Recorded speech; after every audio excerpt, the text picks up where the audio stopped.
उपमुख्यमंत्री अजित पवार यांनी पुन्हा एकदा रोहित पवारांची पाठराखण केली आहे। गुंड सचिन घायवळ सोबत रोहित पवारांचा फोटो समोर आला होता आणि याबाबत बोलताना अजितदादांनी पुतण्याची पाठराखण केली आहे। कुणासोबत फोटो आला म्हणजे लगेच दोषी होत नसतो असं अजितदादांनी म्हटलंय। पुतण्याच्या मदतीला अजित काका आले धावून।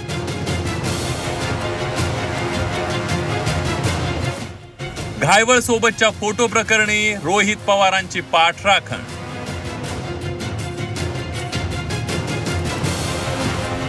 राजकीय संकटात काका पुतणे एकमेकांच्या पाठीशी। अजित पवार आणि रोहित पवार या काका पुतण्यांचा राजकीय मार्ग वेगवेगळा झालाय। लोकसभा निवडणुकीवेळी एकमेकांना पाण्यात पाहणारे हे काका पुतण्यांमध्ये गेल्या काही दिवसांपासून कमालीचं सौख्य पाहायला मिळतंय। IPS अधिकारी अंजना कृष्णा यांना धमकावल्या प्रकरणी काही दिवसांपूर्वी अजितदादा वादात सापडले होते। त्यावेळी अजितदादांच्या पक्षाआधी रोहित पवारांनी अजितदादांची पाठराखण केली होती।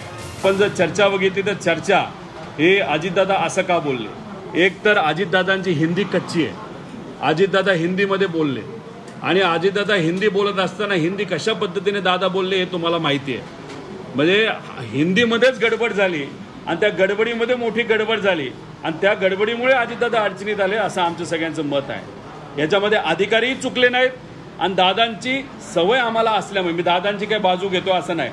दादांचा स्वभाव मला माहिती आहे, दादा जिथं चुकतात तिथं आम्ही बोलत असतो, मी जिथं चुकतो तिथं दादा बोलत असतात।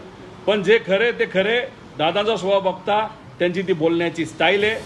गुंड सचिन घायवळ सोबतचा रोहित पवारांचा फोटो समोर आल्यानं रोहित पवार थोडेसे अडचणीत आले। भाजपनं तर निलेश घायवळ आणि सचिन घायवळ यांच्याशी रोहित पवारांचे मैत्रीचे संबंध असल्याचा आरोप केलाय।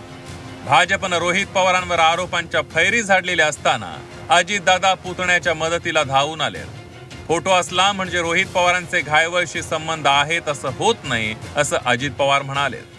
त्याच्यामुळे अलीकडे जे काही मोबाईल आलेले आहेत किंवा मोबाईलच्या द्वारे व्हिडिओ काढले जातात किंवा फोटो काढले जातात किंवा सेल्फी काढल्या जातात वगैरे, हे काढल्या गेलेल्या असल्या तरी एखाद्याच्या बरोबर फोटो असला म्हणजे त्याचा संबंध असतो अशातला भाग नाही। पण जर तो कुणी त्यांचे चौकशी करत असताना कुठं फोन, संभाषण, पुरावे अशा ह्या सगळ्या गोष्टी लक्षात आल्या, निदर्शनास आल्या तर त्याच्यावर ॲक्शन घेतली पाहिजे।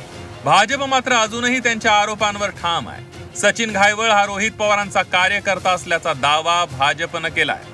घायवळ हे कुणाचे कार्यकर्ते आहेत हे कालच मी पत्रकार परिषदेमध्ये सांगितलं। रोहित पवार यांच्याबरोबरचे फोटो, रोहित पवार घायवळला घेऊन कुठे कुठे काय काय करत होते, कशा पद्धतीनं रोहित पवार यांच्या टँकरचं लोकार्पण करण्याचं काम घायवळ यांनी केलं होतं। घायवळ यांच्या व्यासपीठावर देखील होते। घायवळचं कौतुक करतानाचे अनेक व्हिडिओ देखील सोशल मीडियामध्ये व्हायरल झालेले आहेत। त्यामुळे घायवळ कुणाचा कार्यकर्ता आहे, घायवळला पाठीशी कोण घालतंय याचं उत्तर महाराष्ट्राला मिळालेलं आहे। पक्ष वेगळे झाले, राजकीय मार्ग वेगळे झाले। आता काका पुतण्यांमध्ये कोणतेही राजकीय सौख्य नसल्याचा दावा दोन्ही पक्षांकडून वारंवार करण्यात येतोय।